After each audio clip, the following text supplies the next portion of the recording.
let's talk about the squat. We're going to start with your standard squat, no modifications. And if that works for you, you can turn the video off and move on. If you want to learn more, if you have any issues with knees or back, stay with me and I'm going to try to cover as much as possible. Let's start with heels under the shoulders, toes slightly turned out where it's comfortable for you, and chest lifted up. Tighten through the midsection so your belly is braced, as you may have heard before. I like to do hands in front or arms reaching out like this. As you start to bend your knees, here's a quick tip to get your butt working. Slightly push your knees out. You should feel some muscles on the outer hips and glutes starting to work. As you lower yourself into the squat, your goal is to get your hips below the line of your knees. Knees slightly turned out. You're squatting down and pressing up. From the side, you're here, squat and press, driving your heels into the floor. Chest stays lifted, and you're pushing evenly through both feet. If you feel good there, you're good to go. Now, some of you may think, oh, Anna, there's no way I can get that low in my squat.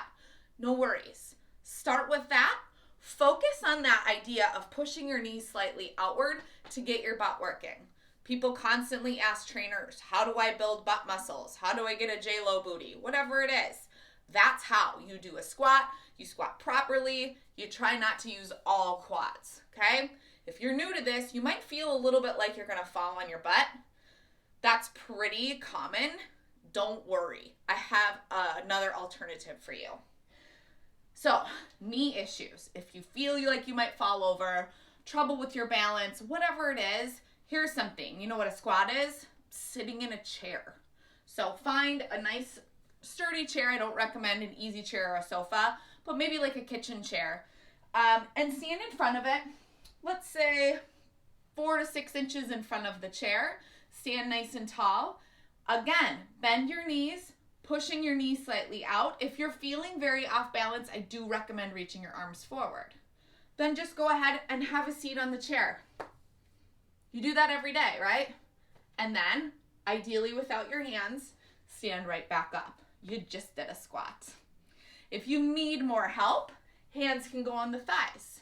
The key here is pushing your hips back, keeping weight into your heels, so you're actually using muscles in your backside.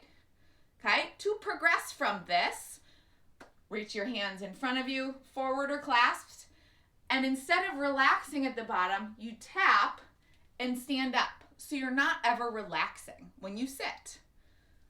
Tap your seat down and stand. Okay, now if you find you're having knee pain on this still, notice if you're putting a lot of weight forward in your toes or your knees are shooting forward. Again, put that seat behind you, push your knees out and push your hips backward. That should take away your knee pain. If not, shoot me a message and we will troubleshoot. Hopefully that helps you get through the squats. I can't wait to see what you can do.